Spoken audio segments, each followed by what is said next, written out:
getting ready for Tackle Shop Confessions. And Sam goes, boy, you're awfully casual tonight. And I go, yeah, we got plenty of time. And then before you know it, we don't have plenty of time and we're on the air. Good to see you, man. Is it on? Yeah, it's on. I hope so. Yeah. How's everything?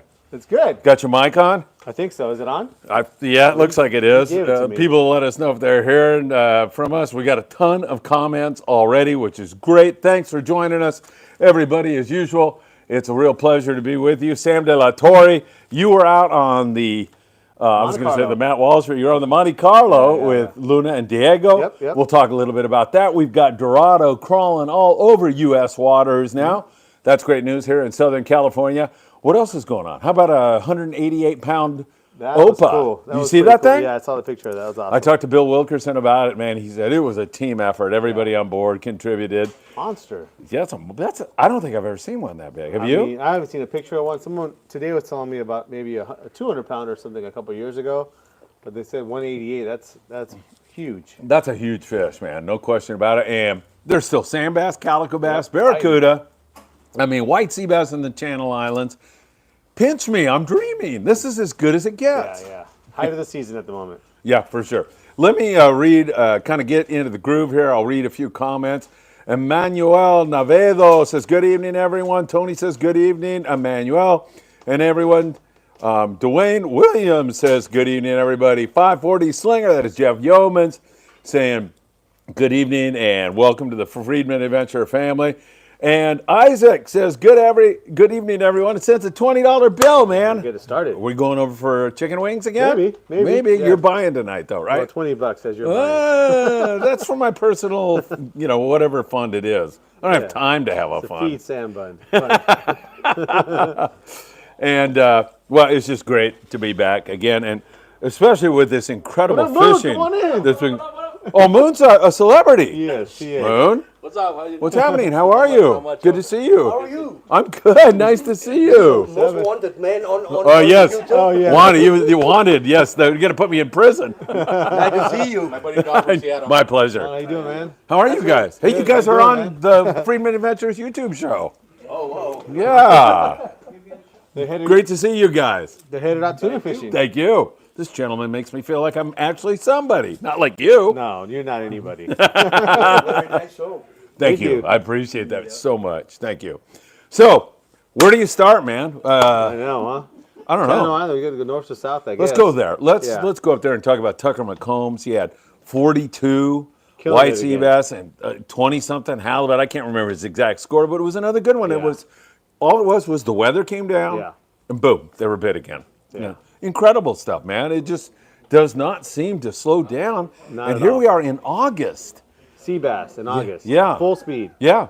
It's crazy. Still squid up there? Yeah, another thing, squid's around. So, I mean, that's kind of like a daily thing now, guys coming in and, talking about the good fishing. And we've had good fishing for a couple of years, there's no doubt about it. But this year's definitely a little bit of a change in the weather, change in the environment. There's great fishing, but there's definitely a change with everything that's been going on. It's pretty cool. Oh, no, it's absolutely going on. Hey, I got a fun one for you. So, Pat Whitaker, the guy that has the bait boat Manana. Yeah, with the... with the strings. Here's another good one. So, he's at Catalina selling live squid last night. He goes into the island to have dinner because, they're basically living on that thing. Yeah. So, a nice dinner. Takes his crew in for dinner. And when he gets back, he discovers that his rod is broken. And it happened at some point in time during the day. Okay.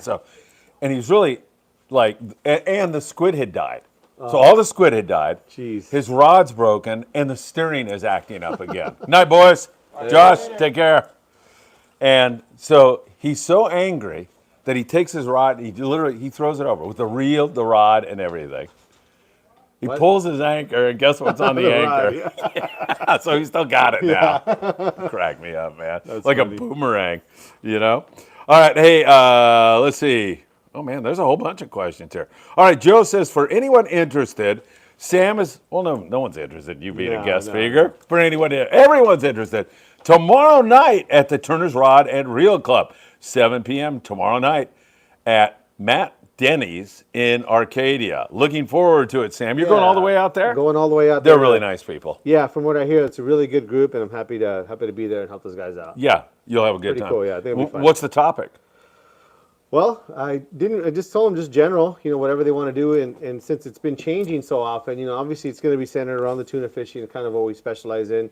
But whatever those guys want to get into, we can talk about it. But that's probably what we're going to be talking about. It's kind of the tuna fishing. But if they want to kind of like veer into something else, we'll talk about other things too. Good. Yeah, they're a great group. I've been there many, many times.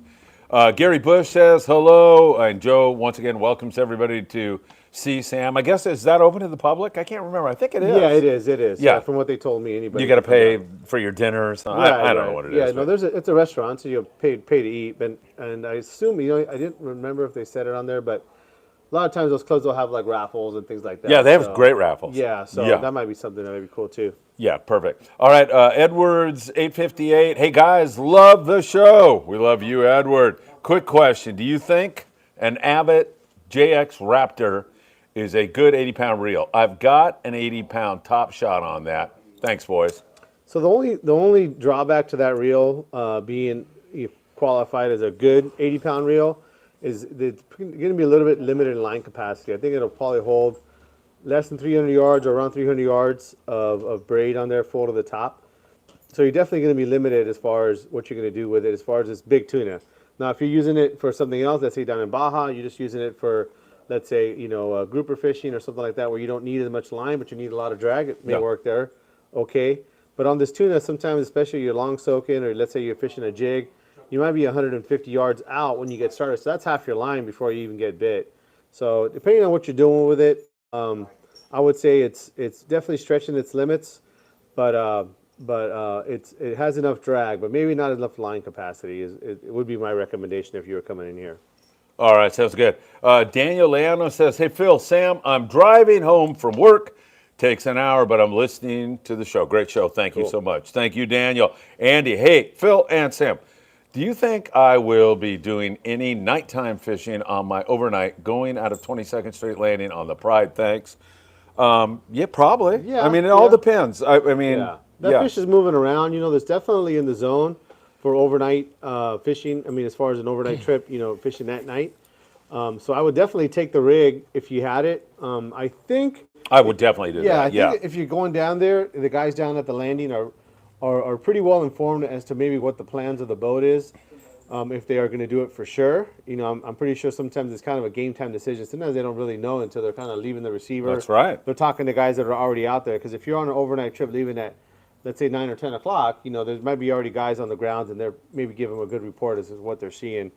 If they're got 6 or 7 code boats out there and all those guys are saying, we ain't seeing nothing, that fish has moved away. Right. Then they might decide not to target them. But sometimes you don't know till you get there. But I would say looking this far out, the chances are pretty high that at least it's going to be pretty big chance that you would do that. Yeah, I mean, the scores that I heard from last night ranged from, was it the Royal Star I talked to? I think so. They had a really good bite last night, the American Angler.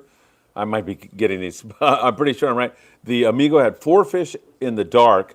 The sun popped up, and they ended up catching limits in that little bit of daylight, right at daybreak, the smaller grade fish. So, like you say, Sam, and I had a guy call me today, and he's on our September 8th trip on the Apollo, and he goes, I'm going to the tackle store today. What do I buy? I said, I have no idea, man, because I said exactly what you said. Sometimes those decisions get made from the wheelhouse on the way out. So I would wait, if you can wait a couple days before the trip, great. No, a week before, that's okay, I guess, but it changes, man. That's the beauty of this. I mean, if you have those kind of rigs, a large, 100-pound rig, you want to kind of have it ready. So if there's something you need to address on it, whether you need to put a new top shot on or things like that, don't wait till the last minute. Make sure you're ready to go. That's one thing that it's definitely going to be everything from, let's say, 20-pound test on up. As far as how far up, that's always a big question is, how big of a rig do I need to take? Should I go out and buy a new rod and reel, which is tough to tell somebody to not buy it because, they may be missing out on an opportunity. But at the same time, you go and they spend $1,000 on a rod and reel and then it sits in the rack all night, then you feel like, well, I didn't really need it. But it's so hard to really say, it's a risk. One of the things you might consider is depending on where you're going out of. Even 22nd Street Landing today, they came in and they actually bought 10 big reels to get 10 more 100-pound rigs set up. And so even out of 22nd Street Landing, I would call down there and reserve a knife jig rig if you don't have one for your kind of trips like that. So That way you're not buying the whole thing. I think he was telling me they charge like $100 a day. So to me, that's well worth it, you know, considering that outfit might cost you $1,000, $100 for a one-day trip. If that's all you're going to do pretty much the rest of the year, you know, if this was July and you had like 6 or 7 trips lined up, it'd probably be a good idea to buy one. But if you're going to do 1 or 2 trips more and it's out of one of these local landings, they have some good outfits that you can rent. So You can rent then, yeah, right? make sure that you leave that option open though, and call ahead before your trip, because there might be 2 or 3 charters going out and all those rigs might be out. Yeah. By the time you get there, an hour before they leave, they may be already accounted for. So if you are on those kind of trips, wherever you're going out of, I think pretty much everybody's got those kind of outfits ready to rent now. But they're not unlimited, a number of them. So make sure you call down and reserve something if you don't have something. I think that's already. really sage advice, given the fact that I'm seeing a lot more big fish right now. Yeah, that's we've been another dealing thing. with some of that Yeah. small fish, but now I'm seeing a lot of this 60 to 150 Yep. and above. Yep. So you definitely can't go under Yeah. tackle on that stuff. No, a lot of fish over 100 pounds right now. So your 40 or 50 pound outfit that would work for most everything else is going to be a little bit short for that kind of fishing. And even on the Pursuit the other Yeah, day, yeah, they went 2 100-pounder. for 15. And the reason why? Because Yep. they were under tackled. Yep. They got their clocks Yeah. going. They had one on there that was almost 100 pounds. Yeah, granted, you know, on a 3/4 day boat, it's not something that we couldn't really say you got to have it all the time. But if you have it, I take it, you know, and it's something that I think, I bet at least half those guys on that boat probably had something sitting at home in the garage. Yeah. That would have worked. So if you have it, take it. Even on a 3/4 day boat right now, out of any LA landing south, you're going to probably want to have it. And I agree with you that I wouldn't rent one at this point in time, but I think we're getting close to that might Yeah. be the case. Yeah. You know, we'll see. Yeah. You know, as things develop. It's getting really, it's turning into the kind of year I thought it would. I think the Yeah. late summer, fall bite's going to be incredible this Yeah, year. and that tuna fishing for the 3/4 day boat is typically something that's a little smaller window.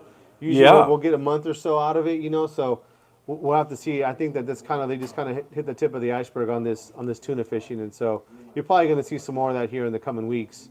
But definitely on the overnight boat, I would say from now until the end of Definitely. October, you're pretty much, if you're booked on a trip, you pretty good chance you're going to want to have something like that Yeah, ready to go. 100%. All right, P&S Harnack is at the Denver airport, heading to Dallas, Texas for a work week. Always great to see you. Thanks for joining us, even while you're at the airport. Andrew Hoshinto said, I bought a Daiwa Saltiga Z20.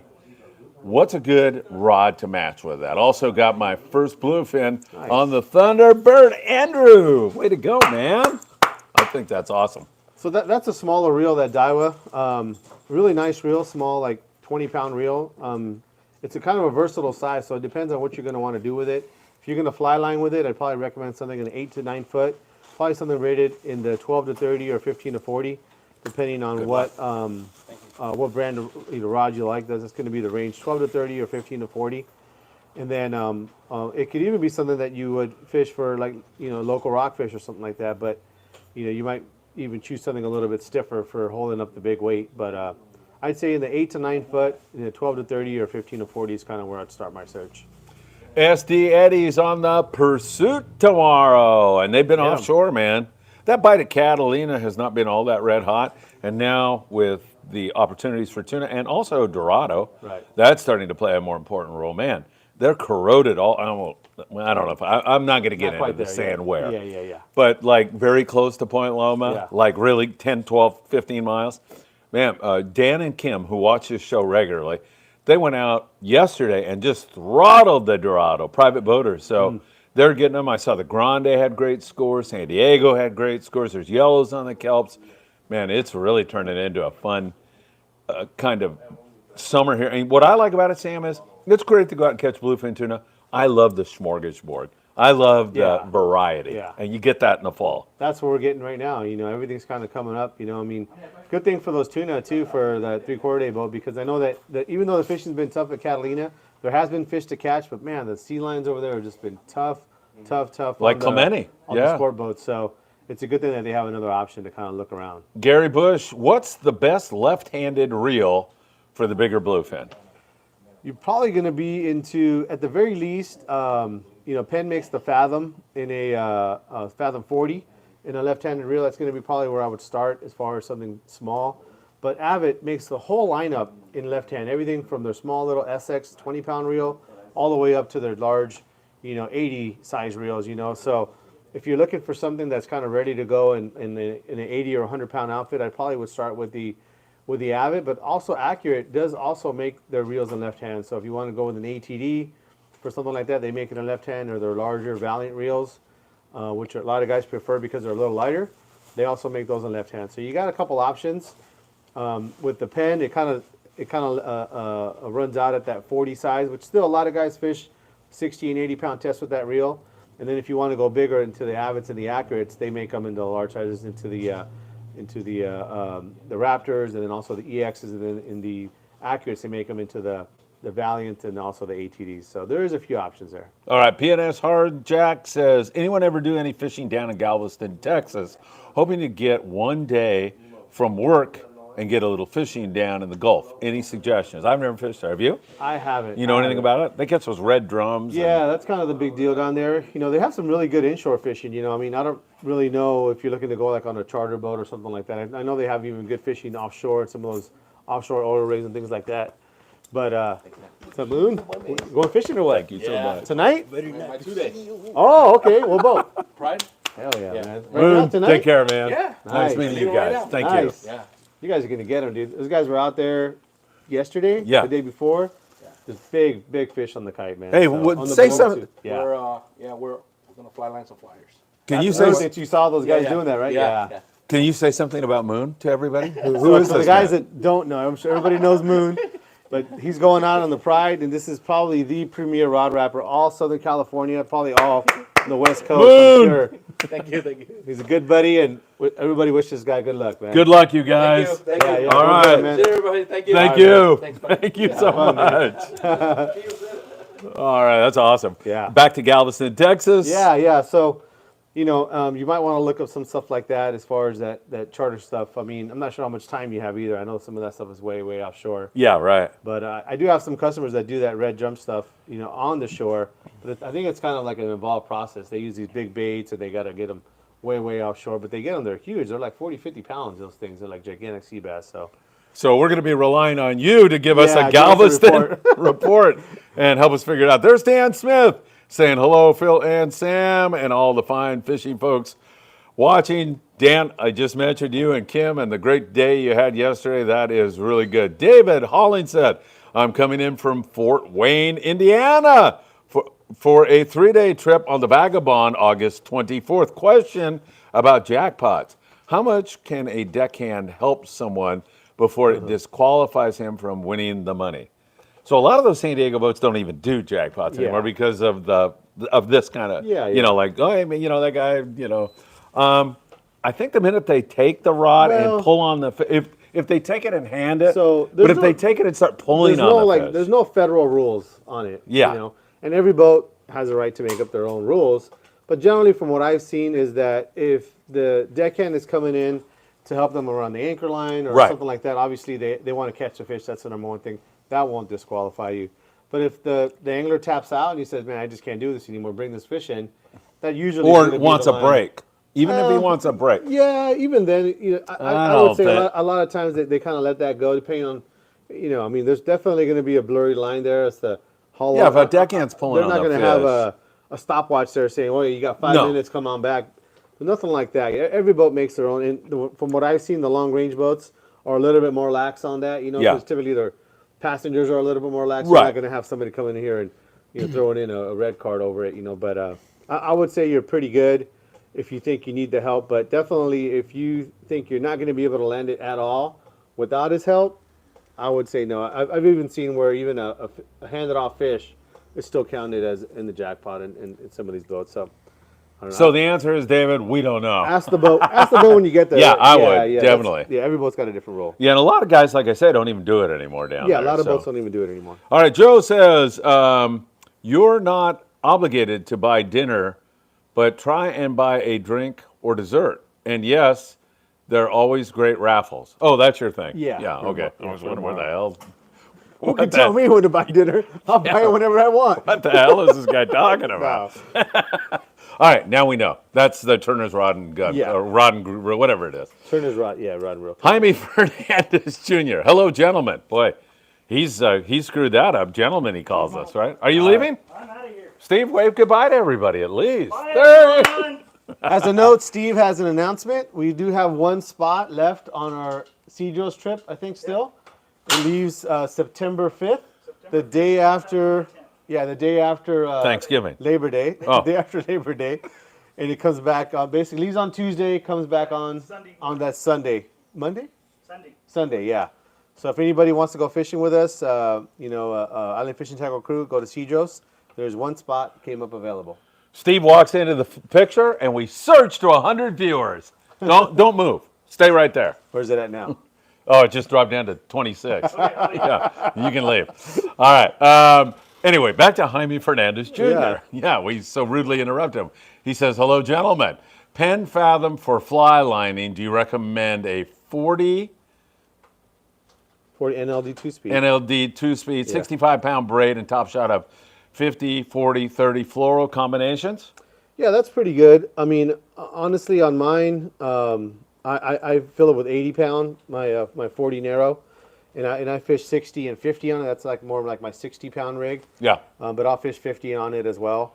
When I'm going to go to 40 and 30, I do like a smaller reel. Typically, when you're going to go to 40 and 30 pound is because the fish aren't biting so good, and you want to kind of like scale down in your gear and get a bite. Part of that also too, if you go to a smaller reel, if you have it, is that the spool is going to be lighter, allowing your bait to swim better. So that's when I'll switch down to a smaller reel to my 40, and then even smaller to my 30. But if you only had one reel and you had nothing smaller than your 40, then that would be something you could do with what you're doing there. But personally, myself, I fill it with 80-pound, and I kind of will use that reel as more of a 60-pound, but once in a while a 50-pound. Do you feel like lonely? We have no studio audience. It's full in here. Just you and me. Yeah. Maybe I feel lonely tonight. Do you? Are you okay? I'm all right. I'm thinking about what you. I don't know. Omar. Show's over. Let's get out of here. Omar says, good evening, gents. Question for you guys. Should I have a 2-speed when fly lining on 30-pound? Depends on what you're targeting. You know, if it's 30 pounds. Let's assume bluefin. I'm guessing that's what Omar is. Bluefin and the bluefin, and not only bluefin in general. If it's a 15 to 30 pound bluefin, you don't have to have a 2-speed.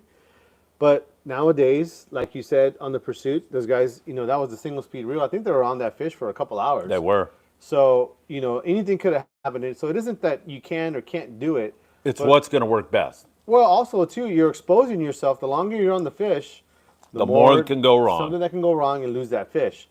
So you may not lose it because you couldn't physically do it on a single speed reel.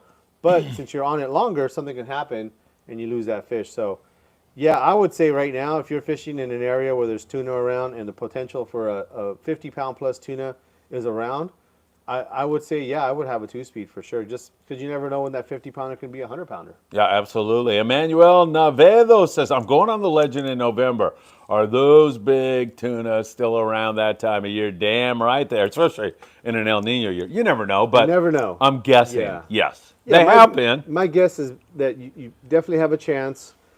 I wouldn't say it's a guarantee. No, for sure. How many day trip is that, Emmanuel? Probably a 2. It doesn't matter. Yeah, even anything on an overnight or over or longer, typically that's when you're going to be targeting that kind of fish.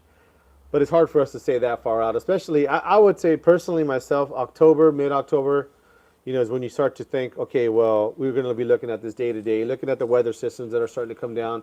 Kind of changes more from a southerly push to like a northerly push from the stuff coming down from up north. So, that stuff can turn around. I mean, not to put a downer on it, but that stuff can turn around in a matter of 2 weeks, where everything's hot like it is now. Yeah. And it comes in October, and then all of a sudden we start getting that northerly stuff, and the water temperature drops, and everything kind of just stops biting. It hasn't happened in the last couple of years. The last 5-6 years, we haven't had that situation, but that is something that can happen. But if you had to put money on it, I probably would say yes. Yeah. But there's still a chance that it could be no. That's absolutely Yeah, true. Yeah. And that's always the case, for sure.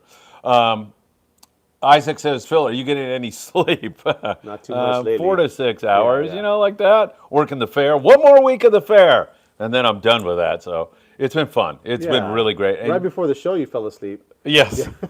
No. Oh, you know what? I went and saw Oppenheimer yesterday. Oh, okay. And I dozed Fell off asleep? Oh, during man. it, a little bit of it. Not that it's a great movie. I thought it was really good, but it's not like they're not blowing crap up 24 hours a day like Mission Impossible or Indiana Jones or something like that. So you kind of got to listen to it. And I was like, That was done. But it was good. I'll have to go see it again when I'm awake. Killer Kev. Hey, guys. Is there a jig better than Rip Roller for night bite for bluefin tuna? I'm going to let you answer that. I will, however, say that the boys on the Pegasus are always saying, hey, that Katy Perry Rip Roller really working well. So I defer to you. Yeah, not too much, man. If all you had on board was a large Rip Roller, you're probably in pretty good shape. Granted, there's a bunch of other jigs out there that have been catching fish. The SK jig still doing really good. Guys using the Eddie Bomb still catching a lot of fish too. But that Rip Roller, by and large, day in, day out, has been kind of the big producer. That 400 size, 500 size, and the Katy Perry, which is basically a blue and pink, and that red one with the polka dot has been a good one too. So we also just got a new shipment of those Richwind jigs. It's a jig that Caesar Chang had brought in. The guy's been in the industry for a long time. He works for Phoenix Rods as well. But it's similar to that Rip Roller. It's kind of a red and orange color with some polka dot glow.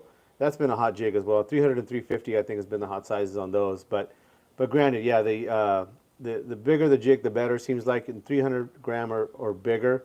And that Rip Roller is still kind of pretty much the number one. If you wanted to kind of say number one model, that's the one, is the Rip Roller. You would say that, huh? Yeah, for sure. All right. Uh-oh, we got people breaking in here. Who is it? It's your buddy Leroy. Is it food? Oh, it's Leroy, the police officer. The cops are coming now, so we're in trouble. Uh-oh. It sounds like The he's jig is up. Hey, Leroy, what's up? Say hi to everybody. Hello. It's Leroy Janilowitz, Welcome ladies to- and gentlemen. To He doesn't even know where he is. All right. the fishing tackle. All right, folks. I'll give you something You got something for me? for your For my kids. Oh, this is a license thing. Yeah. see, 4 holes. Yeah, okay, I get it. I get 4 of those in my head.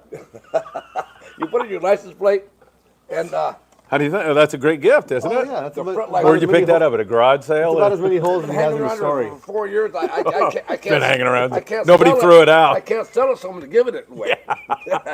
Hey, Leroy, can you keep doing that for about 2 hours? Oh, my God. I'll see you later, everybody. Oh, my Anyway, God. Yeah. You put it in the front, not the back, the front. Oh, okay. And well, wait a minute.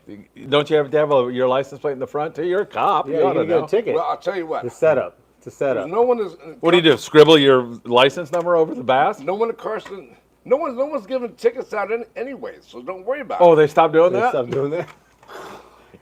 Everybody, People out of direct jail. your People out complaints of jail for to murder. Leroy Janelowitz. Duh. So They're they're not not responsible giving for you a any ticket tickets for- that you're going to For get. a license plate in the front. Phil Friedman, you're on the hook for a ticket a week here. Yeah, hey, don't worry about That's any the laws. That's a discount, yeah. You can violate all laws now, Yeah. right? If they come in here and try to steal something, guess what? Leroy's got him. Oh, you got them, right? Yeah. I got a baseball bat right here, Oh, and a gun, and a baseball bat, Oh, my God. and I got Sandy. You welcoming everybody to your store. Self-incrimination, yeah. Come to Island Fishing Tackle where there's guns and baseball bats waiting So for where's you. the holes at here? Yeah. It's theft free. Theft free. Thanks a lot, Leroy. Everyone's going to come in and try to Leroy, steal thank you something so now. much. Yes. Accept the And for your challenge. next discount, mention rifle, gun, or baseball bat. Yeah, baseball Right? bat, yeah. Okay, I gotta go. I gotta go. Hey, Leroy, thanks for that. I appreciate Hey, it. do me a favor. Yeah, what? We're on the air, right? What? Oh, you want me to mention something? That boat right there. See if you can put a plug for it. Okay. Must-see fishing boat. For sale. For sale. Did you get- And there's not a it's- freaking it's- phone number or anything. No, down there. Is there? Oh, okay. Are you going to plug that thing, Sam? It's a very good customer. He wants to sell it. He's 83 years old. Okay. He got to sell it, and it is a top condition. Okay. Who, the guy or the boat? It's your fault. 83. Now it's your fault. The Wait, boat. no. Yeah, really. Okay, perfect. We got it. Look at this, ladies and gentlemen. Thank you, Leroy, once again. I really, look, there you are. Oh, you Yes. son of a gun. Okay, What do you I'm mean? out We're on the air. I gotta go to Lavish Rider Gun Club. All right, we'll have fun. All right, sorry for that interruption, ladies and gentlemen, but the police, we have to abide by what the police say here. Sam's going to lock the door for sure now. All right, Jeff says, hi, Phil. He's been busy working. Jason Bollinger. Shout Aaron on the pursuit. Shout out to Aaron. And Jeff Yeoman says, excited to get out on the Amigo for a 2-day this weekend. Seems like we have a lot of option for target species. That is for sure. Excuse me. Blue. That's so funny. That was good, wasn't it? Yeah, Leroy really got you. Yeah, got me. Yeah. Got you with the baseball bat and the gun. Yeah. Oh, you mean with this thing? Yeah. Yeah, I mean, yeah, that's nice. Where's the trash? I know. I'm only kidding. What was? Oh, Jeff says he's got a lot of options on a 2-day trip on the Amigo, sure. and they certainly do. Dorado, bluefin, big yellows on Cortez. They're fishing Friday night, I think, on Tuesday. Yeah. Pretty good. Yeah, that's all you got to say, huh? All right. Jeff says, Sam, is Wayne still the captain of the Monte Carlo? Wayne, no. Was Wayne the captain at one time? maybe. I thought Walt's been there for 500 years. Yeah, maybe he meant Walt. Yeah, Walt is still Walt, the captain. Yeah, he's still running the boat. Him and Steve-O there are running the. You know, I worked with Walt in Redondo back in the late 70s. Did you know that? I didn't know that. Yeah. I think he was in the been ticket around. office. Yes. Yeah. Yeah. He's talked to me about that. Yeah. Great guy. Very, very nice. And why don't you just take a second and mention what kind of trip you had with Luna and Diego? I know they're watching. Awesome. Yeah, Was it fun? Yeah, Walt put us on the bass right away. As soon as we pretty much dropped anchor, it was full speed. We were fishing basically a anchovy on the dropper loop, and to me it just reminded me of the old days. It was just like, I mean, it wasn't twilight because it was in the daytime, but same style, dropper loop, anchovy. As soon as you get to the bottom, you're pretty much on, So we caught fish all day long. For a little while, we took a break. There was mackerel all around the boat, so we cut the sinker off. We were fly lining the anchovies, and one after another on the mackerel. So the kids had a great time, and in fact, we're going to try to get out one more time this week before the kids go back to school. They start school on Monday, and so before. What the hell is with going going back to school in August? What we always went back in September. Yeah, well, it's still that's playtime. How it worked out for you, so yeah. Yeah, but really. no, I think what they're doing is that they go in a little earlier, but they get more holidays, and then longer breaks. I think they get like 3 weeks in the wintertime, Christmas break. Oh, right. And then they have a spring break, a little longer spring break as well. So they lose it up front, but then they gain it back other parts of the year. Okay. Current jams. Calm down. Okay, sorry. Yeah. I'm used to China where they get no time off. I know. Current jam. As a private boater, the wind has been a bummer. Hoping the weather plays nice for the next few months. Well, your best weather months are the fall. Yeah. That's not August yet, but like October, November, really, that's when it doesn't blow normally.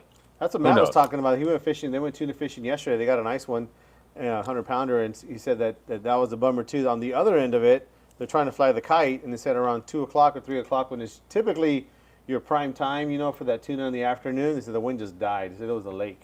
So that's why they need a balloon. Yeah, they had a balloon on there, but it just goes straight up if you don't have any wind. So that the good weather I think is on the way for sure. All right, I hope so.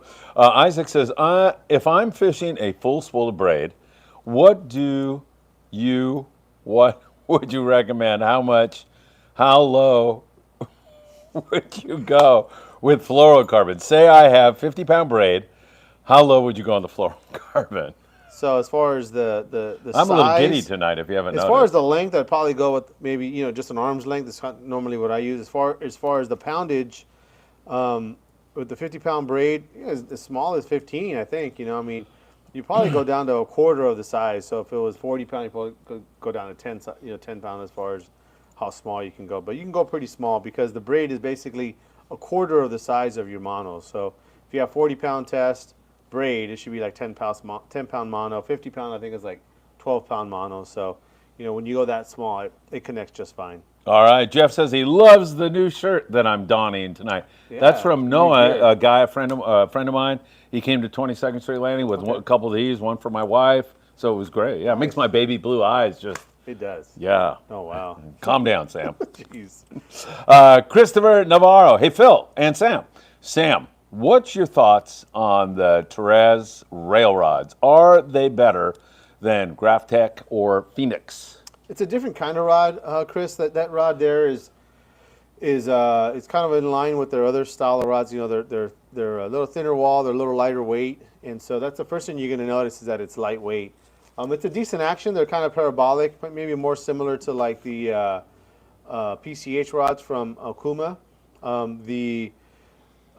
Phoenix and the Graphic are kind of more like a CalStar or Seeker, where they're a little faster. You know, a little bit has a lighter tip but more backbone. So I wouldn't really kind of like have a discussion of a better or worse. They're different. You know, it has a big long grip, which is good, but it does have EVA under. So if you get into a really heavy fish, you might find that it might leave a dent there after a lot of pressure, but it may not. It's one thing I probably would kind of watch as far as how you use that rod.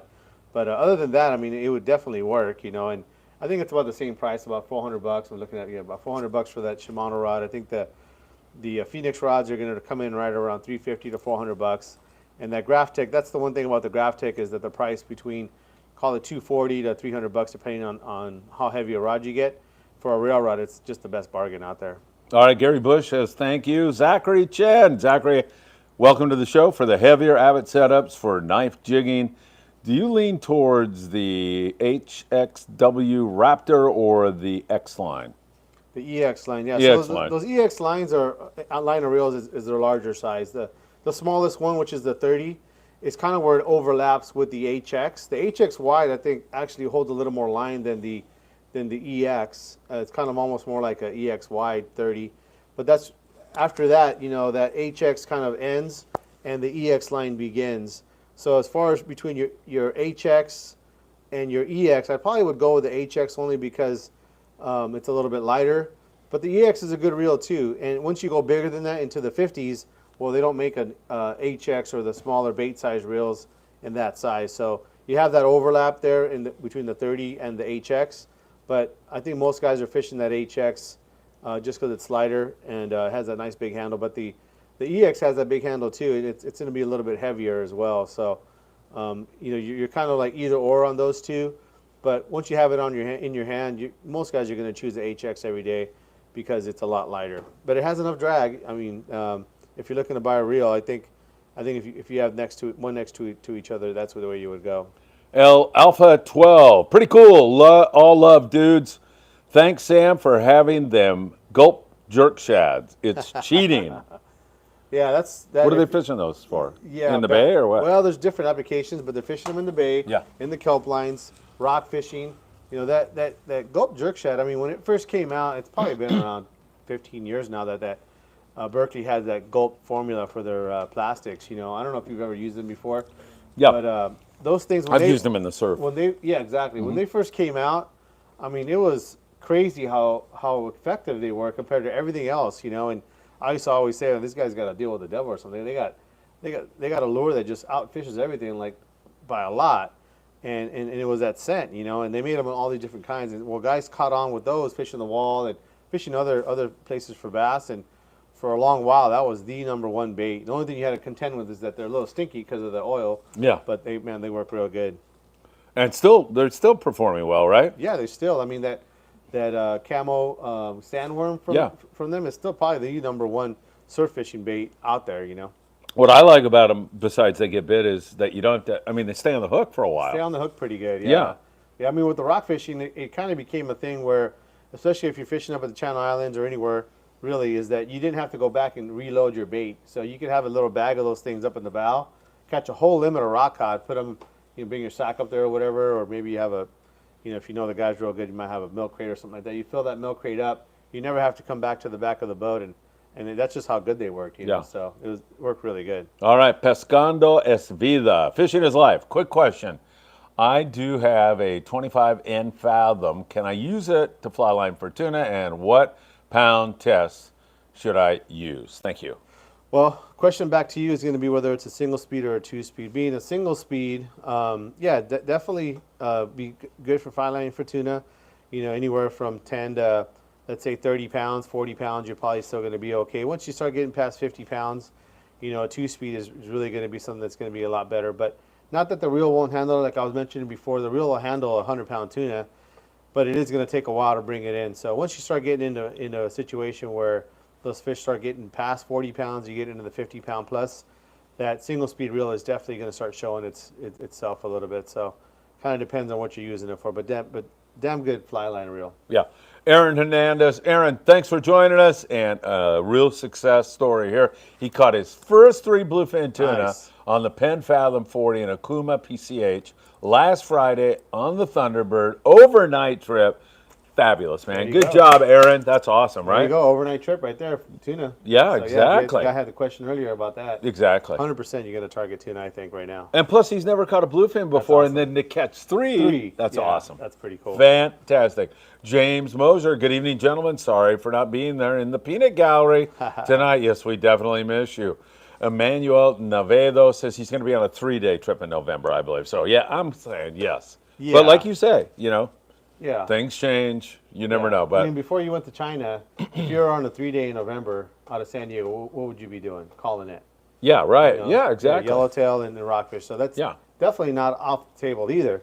If that tuna's gone, that might be what you do. But typically, when you start getting that stuff happening, it doesn't happen overnight. So if you keep following and keeping tabs on the fishing, you're gonna know well before you leave. I think what your target is. Wait a minute. You just put your finger on something. It was me going to China that started this whole thing with the bluefin Yeah, tuna? you need to get back out there. Yeah. Yeah, It's already- we'll get something else, Yeah, right? maybe. Wahoo or Yeah, something. maybe, yeah. Are you asking me to leave and go to China again? We could try it. I think I'm wanted Yeah, there yeah. now. Oh, Actually, I jeez. can't go back. What do you think? I never went back for? There's a reason. Jeremy says, pulled in a bunch of rockfish, sculpin, and flounder this last Sunday on a private boat. Good job, Jeremy. There you go. Sounds like some good eating fish taco stuff to me. Tim P., can you show us a close-up of those charters behind you, please? Maybe someone will go on them from here. Okay. We'll put those up at the end of the show. Those are There you go. Yeah, I'll walk over there and film it. Yeah, some trips that Matt Groff here, one of the guys that works here, he puts on some trips. Oh, those so- are Matt's? Yeah, those Oh, are yeah, Matt's. we're not putting those Yeah, up. yeah. Sure Yeah, can, no yeah. way. All right, I put mine up, but I think we just sold out on the Horizon. Really? I think so. There was, Man. Yeah, I know, right? And then we have the El Patron September 15th, and there's like 2 spots left on Nice. that. So we're good there, too. That's so nice. I do have a couple of 2-day trips on the Amigo, and I actually held out 4 spots, but I'm not going to even promote that for a little while. So, all right, I digress. Hey, ELD TV, August 19th, Battle of Los Angeles Fishing Tournament by ELD Fishing. I just did a podcast with him in your store. Yep. Great guy. Really enjoyed my time with him, and that's up right now. So at the end of this show, I highly recommend you give it a listen. That sounds like fun, man. Inner city, catching bass and catfish and crappie. I mean, it just sounds like it's going to be a good time. Yeah. All right, Ross Gin. Hey, Sam, thanks for hooking me up with the Newell 335 and the OG Pen 3.0 with AccuFrame Yellowtail Special. That was cool. Yeah, he came in about that on Saturday. He's kind of putting together some period correct old school gear. Yeah. And so we had a couple nice items here he picked up. Oh, nice. Did Ross Yeah. mention Friedman Adventures and get the 75% discount? He mentioned, he started to, but then You I threw him out of diverted. the store? Yeah. Yeah. I started talking real fast. He forgot. Christopher Martinez. Hi, guys. The great year of fishing will only get better. I couldn't agree with you more, Christopher. I really think Chris is on to it, man. It's going to get really good. Ross, Gin, again, Island, Tackle, and Performance are the very best. Yeah, yeah. Apex Predators, both of you guys. Yeah. Matthew Martin. Hello, oops, hold on. Let me go back here. Oh, man, we got a lot of comments there. 106 people watching right now. Shoo-wee. Hello, guys. Great show. I fished the Horseshoe Kelp last Friday and got rocked by something big and could not gain any line back, and it broke off. Any idea what it could be? Maybe a black sea bass? That would be my guess. Could Could be be, a black. Could be, Giant yellowtail. Yeah. Tuna. yeah. Ophah. Yeah. Probably a big black sea bass, if anything, yeah. Yeah. I wonder, Matt, did you hook a smaller fish before that happened? In other words, Sometimes. were you fighting a calico bass and then you felt like it get really, that's always going to be a black sea bass, but yeah, probably a black, right? Yeah, yeah, I That would would be think my so. guess. Carlos Sanchez, when kite fishing for tuna, what line do you recommend for the kite and for the lure? For the kite, usually 65 or 80 pound. That's what most people are going to use, depending on the size of reel you have. You don't want to go too much heavier than that, because sometimes the wind will start pushing it around. And as far as for your bait line or your lure line, it's usually full spectra. Most of the guys, the way we set them up is that 150 pound Power Pro, and most of the larger 50s will take 750 to 1,000 yards, depending on which brand of reel it is. And then if you're going to put a leader on that, it'll usually be a 200 to a 400 pound leader on the end of that, down to your bait. All right, excellent. Ross Jim wants to know if there's any openings tonight. Yeah, come on down. Yeah, we're open. Yeah. Yeah, come on down, Ross. Maybe he's talking about fishing, maybe. Yeah. But I wouldn't. I'm sure there's got to be something somewhere. Oh, you mean is there? I don't know. Yeah, yeah. You'd have to check Could with be. the individual landing. If, however, you want to come down and buy salmon eye chicken wings tonight next That's door, open still, yeah. You're open for that, man. Yeah, Come yeah. on down. We'd love it. Matthew Dempster. When I want to get my salmon fill, I head to Alaska. When I want to hear some salmon fill, I head to Tackle Shop Confessions on Tuesday nights. Man, I love you, Matthew. Thank you, Salmon Phil, for all the valuable info. Man, that's awesome. That's pretty cool. Thank you so much. Red Pill, $5. How's you go. that, man? We deeply appreciate that. You got his first bluefin. I know. Hey, Phil and Sam, I want to say thank you for the show. Thanks to your guys' tackle suggestion, I got my first bluefin. Hey, way to go, man. Way We're to go. hearing a lot of success Yeah, stories here that's tonight. awesome. Yeah, you yeah. guys are awesome. Way to go. Nothing can make Sam and I, honestly, Sam, nothing can make me happier.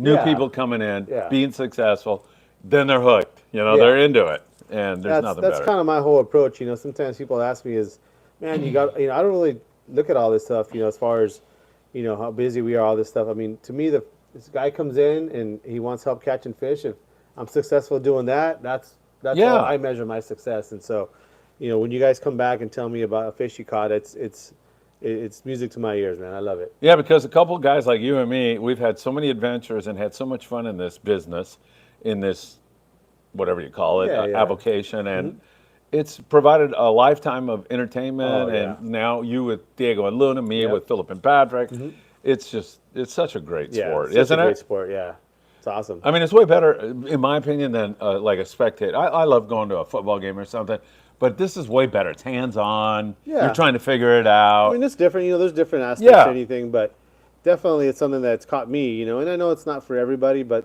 the guys who it's for, I think, all recognize that it's once you kind of get hooked by it, you're kind of hooked for life. I think. All right, Ahmed wants to know, and he says, don't you dare laugh. Have you ever heard about a knot called the Riverside Tomato Hitch? Don't laugh. Huh? I have not. No. I have not. You're laughing. No. This man asked you I not did- to laugh. I couldn't. I'm sorry. I'm sorry, Ahmed. You don't say, I am laughing. But I'm now. going to look it up. Sorry. I'm going to look it up. Yeah, the Riverside Tomato Hitch. Yeah, I like that. Tim P wants to know if Red Pill ate the heart. Oh, yeah. Yeah, and the other guy that caught the 3 tuna. Yep. One of those guys. Hey, you got to let us know. We'd like to know. All right, Matthew says, I'm taking my 9-year-old and 7-year-old on the Enterprise this week. Sam, any advice you can give me since I know you just went with your boys, your kids, last week? Do you give them any seasickness medication? As far as that, no, I don't. I've been pretty lucky. They've been pretty good. Although on this last trip, my daughter, she did kind of feel a little queasy. But we went up out of the galley. She was in the galley. Her and my son were inside playing, and he started playing with somebody else. And I think she just kind of got to where she wasn't part of the action anymore. So I think she started kind of feeling the boat and kind of started getting in her head a little bit. But we went outside, and it seemed to have cleared up a little bit. I definitely wouldn't give kids Yeah. medication No. if they've never been sick before on their Right. first trip, right? No, You got to no. see whether they're going to Yeah. because they might not. Yeah, exactly. I think the most important thing, especially for kids, is you want to kind of plan ahead and figure out some things that are going to keep them entertained for Absolutely. half an hour. Because sometimes you're moving from spot to spot. Go out and maybe re-gear some rods, even if you're just kind of retying the same thing.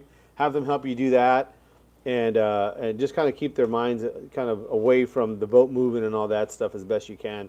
I think if you do that from the start too, is right when you get on the boat, when you go to the bait receiver, have them watch all the bait come on board, and if some bait kind of spills over, don't get in the way, but if it spills over, have them grab it and throw it overboard, and feed the seagulls that are on the bait receiver there or something like that. Kind of keep their mind focused on really trying to be part of the action without being in the way, obviously, so they don't get hurt.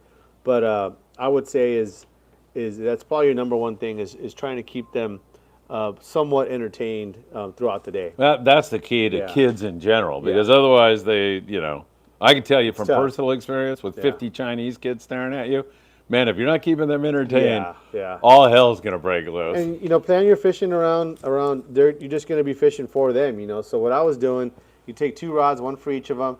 You cast one out, Hand and hand it to them, and tell them, when the line stops going out. We were pretty much fishing these bass on the bottom. When the line stops going out, flip the bail over, give it 3 cranks, and then wait 5 seconds. Give it 3 cranks, give it 5 seconds. So they're constantly kind of cranking, counting. So I kind of have that planned ahead of time, and we just do that all the time. And before you know it, they start hooking fish, and if they do feel a little queasy, typically that'll kind of make it go away once they start hooking fish. But I wish you the best of luck. Hopefully that's not something you have to deal with. Yeah, Matthew, hope you have a really special time with your kids, for sure. Hello, McFly. Hey, guys, just dropped in. Good to see you here. DJ, TJ, Smooth. Looking forward to that Horizon trip. I can't wait. I bet you're looking forward to it, too, aren't you? Awesome, yeah. It's going to be good. It's going to be good. Hey, TJ, I can't wait to see you there, man. That's going to be a really fun trip. Steve says, God bless you, Phil and Sam. Really appreciate that very, very much. Jeremy, my kids went back to school in July. Oh, wow. That really sucks, if you ask me. It's playtime in the summertime, man. Ross Jen, I'd like to get on the El Patron trip on 9/15. Do I call the landing? No, you send me a text, 657-227-6459. Send me a text and I'll get back to you. Maybe not tonight, but first thing tomorrow morning for sure. 657-227-6459. There's a very few spots left, so shoot that over, Ross. I take them in order. Frankie Sanchez, hey guys, I'll be taking a trip on the Monte Carlo on Friday morning. I would love to hear your tackle recommendations. Thanks for everything. You were just there. It's Michael Limon. Yeah. 10-year-old Michael Limon, who's changed his academic fortunes all because of fishing. Here he is. He looks like he got a haircut. Did you get a haircut? Yeah. Hey, what's up, buddy? Good to see you. Friedman Adventures hat. That's looking good. Good job. Dan, oh my God, you've lost a lot of weight. I told you I lost What? weight. How much have you lost? He's doing. I got him on the carnivore diet. I'm doing that. What? I lost like 15, 16 pounds. Dude, you look great. Good job. You feel better? Oh, yeah. Good. Going around, got more energy to keep up with this dude. All right, perfect. Well, we have your seats ready for you. Take a seat. Now we have a studio audience. There you go. Woo! Yeah, so the carnivore diet, man. This guy's lost 16 pounds doing it. Instant. Yeah. You know, honest to God, I told you this, didn't I, about my joint pains? My knee? Like, no more pain. That's a big Are you deal. getting any of that? No, I remember I told you my right knee used to hurt me. Yeah. It don't. I can There- walk upstairs. Something's going on with this carnivore thing. I'm telling you. We'll see. We're going to go eat chicken wings tonight, right, boys? Oh, look at Michael's all over it. He can't wait. All right. Tackle recommendations. Yes, on the I'm half sorry. table. Go ahead. So, pretty much 15, 20-pound test should get the job done.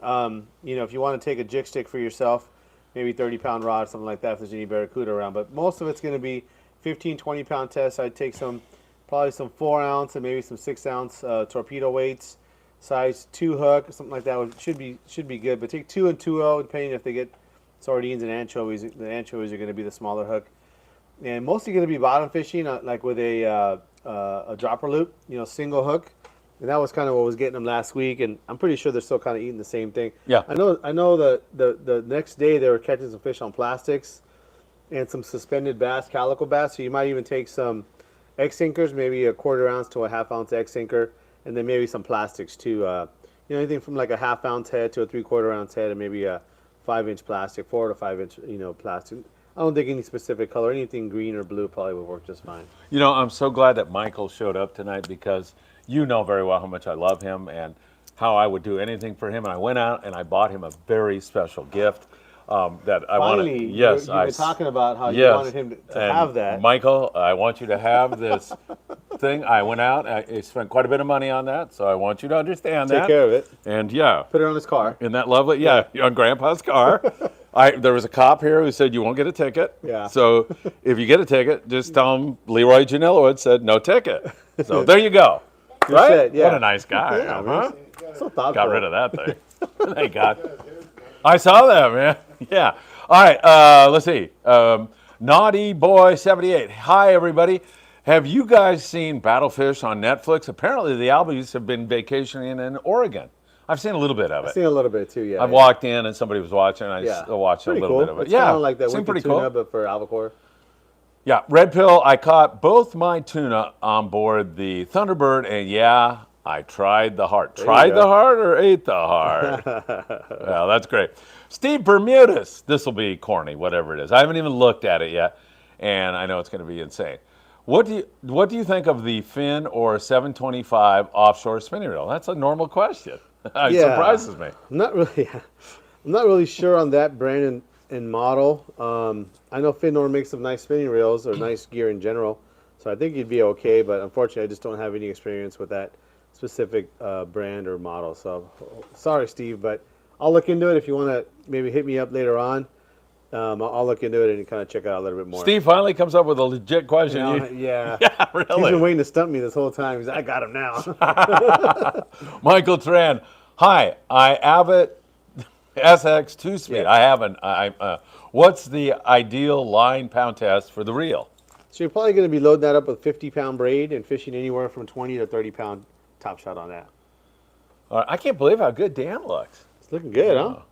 Really, Mean man. fighting machine, man. Yeah. What was your weight when you started? I was at 242. 242. Now I'm at 223. 223. That's great. Are you having a hard time eating? Well, yeah, I don't eat as much no more. I don't seem to be craving all that You stuff know, like I used to do. I just listened to one. I hate to. Can I go on to this just for a second? It's your show. Oh, it's our show. Stop. Oh, sorry. This is it. I won't say anymore. But this doctor that I like, that guy I sent you his stuff, he was like saying it's really difficult to overeat with steak because you get so full. Overeating with donuts because of the sugar and the cravings it creates. It's easy. I could eat a dozen donuts. I know that. But man, I just look at a steak now and I get halfway through it and I go, I'm done. I can't even do this anymore. So I don't know. Enough of that. We'll get into that on another night. All right. Joe says, hello, Al. Isaac says, your buddy, any thoughts on this kelp patty fishing? Hello, Michael and Dan. Oh, man. He's jealous about that thing I gave you, too. It's kind of been off and on. It hasn't been full speed quite yet on those kelp patties. It's getting there. It's getting there as far as finding a lot of fish. I think that what's going to happen here in the beginning is going to be light line fishing for sure. Like what we had last year, a lot of that Dorado was all on like on 15-pound fluorocarbon. That stuff was like sold out, hard to get. But that's probably what I would start now. But typically with that kelp patty fishing, when it starts going good, they'll bite everything. Yeah. So I'd say 15, 25-pound test. Probably stick with the small hooks for now. Typically, also another thing that kelp patty fish, typically they're smaller fish too, smaller tuna, smaller yellowtail, and also sometimes smaller Dorado too. But for right now, until it gets going full speed, you're probably going to want to target that stuff 15, 20-pound test. 130 people watching right now. I have a question for you. Skip jigging for Dorado. Are you against that or for it? Because people say, oh, man, you shouldn't fish an iron with those things because, they flip it out. Well, how do you feel about that? It depends on the situation. If you're on a light load and you're the only one up in the bow, probably okay. You always want to kind of check with the crew or the boat first. Sometimes some boats are just kind of, they don't allow it because it is kind of a dangerous thing.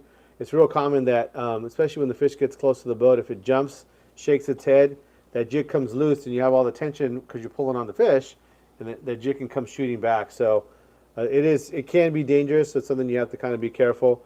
I think if you're fishing on your own boat, I mean, if you're just by yourself, it's all on you. But be aware that thing can come shooting back and hit the boat or damage the boat even or hurt the boat. But it works. It gets bit for sure, but be careful. Be very, very careful. One thing that I've done too is I fished them with maybe a pop or something that's lighter weight. Yeah. It's still dangerous because it's got hooks attached to it. It can come flying back and snag somebody, but it's maybe not as bad as a jig. But it gets big good, but it's tempting. Be very careful and make sure the boat is cool with it. All right, perfect. I think your grandpa's mustache is skinnier. Do you think so? It looks like it. All right. If I mispronounce anybody's name, I'm really punchy tonight because I'm tired. But Daffodil 7. The big grub-looking plastics attract the big sculpins. That's true. Yeah, for sure. A lot of times guys are getting ready. They're going to go fishing. They know they're going to fish sculpin, and they want to choose the smaller plastics to go on those lead heads. And I tell them, man, the next size up is the one. It's like, that's too big. It's like, you may not get as many, but there's only a certain limit anyway. But you'll typically get the bigger ones on the bigger plastics. All right. Scott Buchard, Daniel Limon's godfather. What is a good reel for Wahoo? I like fishing the Trinidad 20. That's my favorite reel for fishing wahoo. I think it's a reel that's something that I can wind real fast and got definitely enough drag and line capacity, all that kind of stuff. So my number one choice is the Trinidad 20. There's a lot of reels out there that are good, but that's the one for me. Tim P. Well played on the regifting, sir. No idea what he's talking What's about. regifting? I don't know. I'm not sure what he's talking about. Tim, we'll talk off Elaborate, the air about please, that. yeah. Danny Illustre. You know Hey, Danny? Danny, yeah, of course. great He was guy. in here the other day. Do you know Danny was on board the first string when they rescued Desiree Rodriguez? You were telling me about that. Yeah. In fact, she came down to the landing and he saw her and just looking at her, he couldn't wow. hold back. Yeah.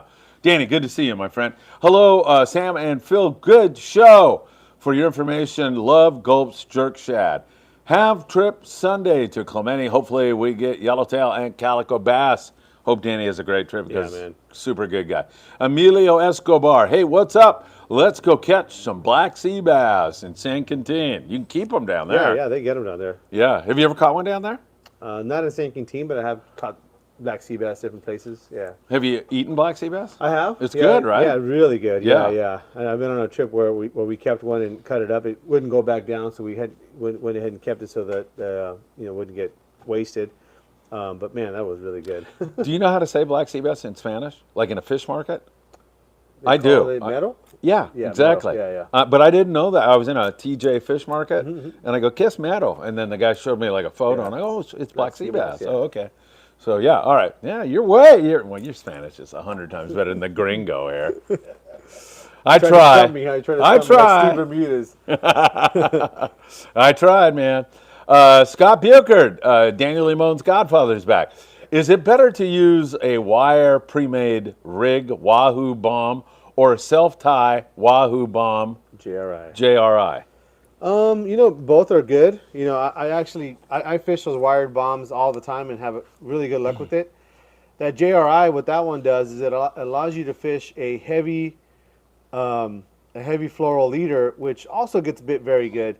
One of the things you have to kind of measure as you're fishing, Scott, is that you're going to have to kind of read what's going on. And there's times where those Wahoo ones, they just bite really good, and you don't have to really drop down in your approach. Just fish wire, and you're going to get just as many bites as the next guy, and you won't lose as many. But on the flip side, those Wahoo will change real quick, from one day to the next. You guys can be rolling up to an area where a boat might have caught 150 of them the day before, and the day you guys show up, you guys get 25, 30 of them. And so that's when you want to drop down to those floral leaders. And what you're going to be doing, instead of wire, you use like 130 to 150 pound floral leader on your bomb from JRI. And that works really, really good, especially when the fish are a little skittish. Scott is coming to us live from Bristol Bay, Alaska. He's a tender. He's on a tender boat. Yeah. Yes, right now. And I've cautioned him many times about getting bombed up there. Told him, don't do that. Don't do it, Yes. All right. He's back again. Is it better to use a long rod or a short rod for Wahoo? I like a long rod. I use a 9-foot, same rod I use for yellowtail fishing, even a 10-foot rod. But I will say that the shorter rod, not real short, not like a 6-foot rod or nothing like that, but maybe a 7.5-foot or 8-foot rod, it's probably going to be easier for most people to kind of get around and handle and cast, because those jigs are pretty heavy. And so sometimes casting a heavy jig with a long rod is just kind of cumbersome. If you can kind of manage it, I like it better. But even a 7.5-foot rod, even a 7-foot rod will work just fine. Tim P says Fenor has a good spinning reels. They just aren't as waterproof as other brands. Yeah. I just got a text message from my wife, said that my son Diego, he wanted her to bring him because Michael's here. Oh man, really? Yeah, I don't know if they'll make it in time, but Are they going to try? I don't know. Yeah. We'll see. Michael, look, nobody wants to come down and visit Sam and I. You come in and you know. get fans out there that Yeah. want to come in and see you, man. That's great. I only have one of those great gifts, though. Oh, so yeah, we'll can't deliver share that. something I'll else. get Diego one Yeah, later. Hopefully, Call Leroy, yeah. Leroy will come back again. All right, let's see. El Alpha 12. Recommended spots, shore pounding for spotties. Where would you fish spotties? That's kind of like one of the big mysteries is not a mystery. I mean, guys that know, they know where to go, but a lot of those places you have to kind of maybe hop a fence or go under a fence or something like that for the better spots. So I don't really have a good recommendation as to a public area that you can go and catch them any time, any day. My best suggestion is to try to hook up with those guys that post about it and that talk about it online, and maybe see if they'll let you in on a secret. But a lot of times those fish are caught at night, and they're caught in places that maybe are a little hard to get to. So, wish I had better advice for you, but those things are hard to catch. All right, I haven't even asked people to like the show tonight, and we already have 50 likes. Thank you so much. If you haven't done so, please hit that like button, share this show with a friend, and subscribe to the channel. We deeply appreciate you doing that. Up to over 10,000 now, and we have almost 500,000 likes over on TikTok. So we've got all our social media all clicking, all doing really well because of you, and I can't thank you enough. Tony wants to know, what's a good albacore setup? So, Albacore? those are like, I don't know, like snipe. You heard of snipe hunting? No. You've never heard of snipe hunting? No. Honestly? You haven't heard of that? No. So they used to tell you we're going to the desert to catch these little birds called snipes, and you get a gunny, and they don't exist. That's the thing. But these do exist. So what's a good albacore setup? So I didn't ask this. This, come on. It's a legitimate question. Yeah, Tony. So once we get into this albacore, I mean, it's the same stuff they use up north, even when they're catching this stuff in Washington and Oregon, all these places like that. So it's going to be 25 pound, probably going to be your main size. But just like any other fishing, you're going to want to take probably 20 pound, 25, 30, and 40 are going to be probably your 4 sizes that you're going to want to use. A longer rod, something, especially in the 20 pound, is going to be something that you want to have a lighter tip for if you have to cast a light bait. And with the new age of reels, I probably would even take like a heavier bass rod with a Lexo 400, something that has a lightweight spool like that. I think once we get into that albacore and we start fishing that. You mean later this year? Later this year, yeah, November, like you said, they're going to start biting. Yeah. But once they start showing up, I think they've, and they'll bite a sardine just fine. It's just normally when we had albacore in those years, we didn't have sardines. Right. But when we had sardines and albacore, they had no problem catching them on sardines. So if that's the case, you can use just a regular rig. But if you can get a hold of anything with a lightweight spool, Dan here's talking about a Newell 220 with 20 pound, probably would be my go-to, just because I have it. But anything that's in that small size, whether it's a Trinidad 14, Torium 14, Saltus 20, Saltus 15, those light small spools is going to be the trick to casting an anchovy. But we have those bait casters now, and those things cast real good. And once again, they'll eat a sardine just fine. So don't get stuck on that. I think that anchovy, mystery that we always talk about, is only because we didn't have sardines. We don't have sardines. Yeah, right. Yeah, but we have sardines now, so we'll have to see. All right, excellent stuff. Don't forget morning briefing every single morning right here on the Friedman Adventures YouTube channel. You can also catch Sam's show, this one tonight, on Spotify, Apple Podcasts, and wherever you listen to your podcast. All right, any chance for local Wahoo? Asks Isaac. 100%. Oh, you're calling it? No, they're not. I'm going to hold you to it. I don't think yeah. Why not? There's more chance of albacore than a local Wahoo. Hey, I'm really bad at math. So we caught 1 albacore last year, and we've got 4 this year. 3. How many? 4? No, we got 4. That's right. They got another one. What is that? Is that 400% more or 4,000% more? What is it? 400% more. Yeah. 400% more. Yeah. That's pretty damn good. Yeah, and albacore and Wahoo even more so don't mix typically. Yeah, but you never know. I mean, fishing anymore is hard to say. One thing is never going to happen, but I'd say your chances are pretty low. So sorry about that. I'm going all in on Wahoo. Screw it. All right, Danny Illustri says that the Baja Special is great for Wahoo. Yeah, that's a good one too. Anything that's kind of a high-speed retrieving. Like I said, everybody's going to have their favorite. With Wahoo, one of the things that I know we talked about it on the video that we did about Wahoo fishing. With casting jigs is probably the number one thing that I think you want to think about when you're choosing a reel is you want to have a reel that you can spin, that you can turn the handle at a really high speed for a very long time. And what I mean by that is that you're going to turn it at a high speed at 7 o'clock in the morning when you start fishing, and also 2 o'clock in the afternoon. Doing it at full speed, 100 miles an hour is easy the first 10 times you cast. But with Wahoo, it's going to be about 200 casts. So you want to make sure that you have something that is comfortable for you to turn real fast, and that you could do it for a long period of time, because that's really what Wahoo fishing is all about, is persistence. Is that one of your favorite kind of? Do you like Wahoo fishing? Oh, Wahoo fishing. It's so much fun. Probably number one. I mean, for anybody who likes throwing iron, that wahoo is the apex fish, just because it's so fast. Yeah. And it bites the jig so hard, and they're tricky. They're tricky to keep on your line. I mean, a real average, a real honest to God average. If you hook and land half of your fish, you're a star.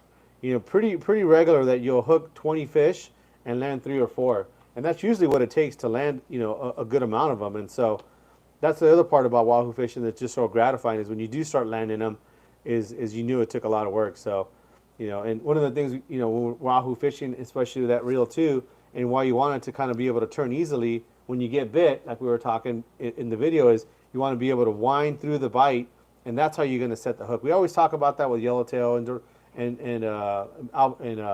barracuda and stuff like that. But with wahoo, it's 10 times more because they have a super hard bony mouth.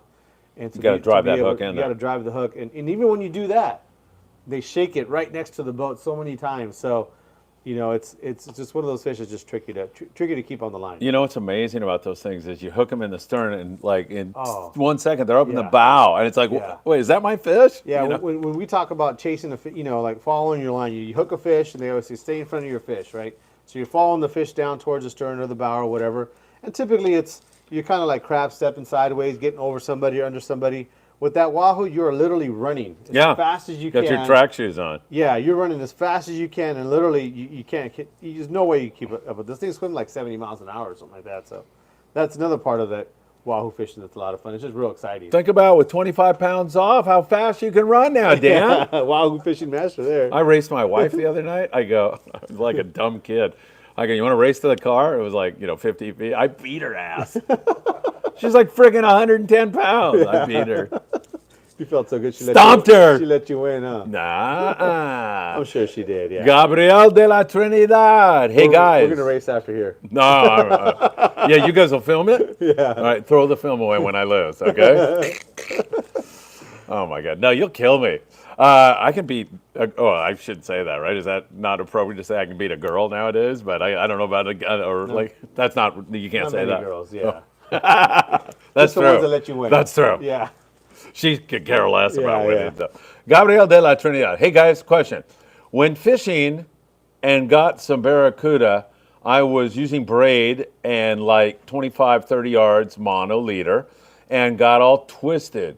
Should I have used a swivel? Yeah, you can. I guess that's one thing you can do to try to eliminate that.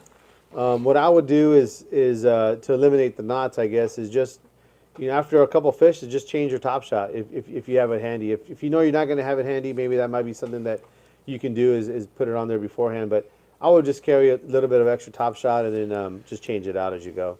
Because another thing too that's going to happen is that's probably a good sign that you were getting a lot of wear and tear on your line. So rather than trying to save that 25 feet of line, if you're getting that much wear and tear on it, I would just change it out. I don't know who this comment is directed at. Rick Slater says your beard looks great. Thank you. Yeah, thank you. Thank you, Rick. Sam doesn't dye his, I do. So probably making fun of me is what he's doing. Scott Buchert is back. Is this the same dumb question again? Is it better to use pre-made Wahoo bombs or the didn't he ask that? Yes, it is. What is he repeating for? Scott! And let's see, Rick Slater says, now this is directed at me, too much Red Bull. Wrong. Too much Rockstar.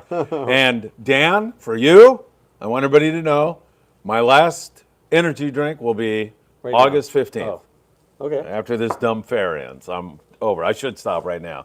It's not part of the carnivore diet, drinking any of that crap. So, Rick, I'm going to take that as you looking after me, and I'm going to stop. Dude says, when fishing the bottom for whitefish, what is a good hook size to use for the big ones? For whitefish, So they have small mouths. Yeah, The but- key is probably a 1 or a 1.0, for the big whitefish. Yeah. Yeah, for the big ones, yeah. I mean, yeah, like a 1.0 probably be all right. Okay. That's it. Isaac Yeah. says, Dan, why the hell didn't you pick me up? Because we're in Whittier when we Either because he didn't want to. How's that? No, he was in Whittier. That's what he said, huh? Yeah, I thought he said that. Yeah. Yeah. Oh, wait, are you buying the chicken wings tonight? Yeah, oh, he's buying them. Yeah. He He's said got that he's 25 bucks in, really so this sorry guy's that he buying missed that. No, I don't. Turn me in. What other jigs are good besides Wahoo bombs? Scott Buchert again from Bristol, Alaska, where I've counseled him not to get bombed, but he's still talking about it. Pretty much anything that's going to be like in a chrome or gold, metal jig. Real popular are those Raider jigs if you can get a hold of them. But even, a larger Colt sniper. One thing that I like doing, and I use the long rods for, I'll fish them on a surface iron. I've caught lots of wahoo on surface iron. That's really fun because a lot of times you can see them eat it. Yeah, I got one on a 45. Yeah, they'll eat a surface iron just fine at times. But any kind of metal jig, I know real classic, that Hopkins jig, no equal, those are good in like that 4 to 6 ounce weight. I mean, they'll eat a crocodile even. So there's a lot of other jigs that are good if you don't want to use the bombs. But I think, in my opinion, the bombs are still probably the best. I just think you get better hook sets. But there's Salas, they're 6X Juniors. They'll make those in a like these Wahoo colors. I got to order some of those in. Those are really good in a 6X Junior and a 6X. So there's a couple of different jigs out there. All right, excellent. Scott Bucher with some great questions tonight. Scott, thank you for taking time from your busy commercial fishing adventures in Alaska. Hit that like button, everybody. I'll be back on the morning briefing in just a few more hours. Don't forget to like, share, subscribe, tick the bell. You'll be notified when there is new content. Dave Clark throws the gauntlet down at Sam, tosses it right down. Just signed up for the Horizon trip. There is one spot left. I thought it was sold out. I was close. So Oh, there's okay. one spot left, which Sam De La Torre could take right now. Right now. Yeah, or when the show ends. So Maybe. Dave wants to see you there. He Okay. said that. He says right here, if Sam's not there, I want a refund. Omar says, should I bring a couple of 40-pound rigs for multi-day trips?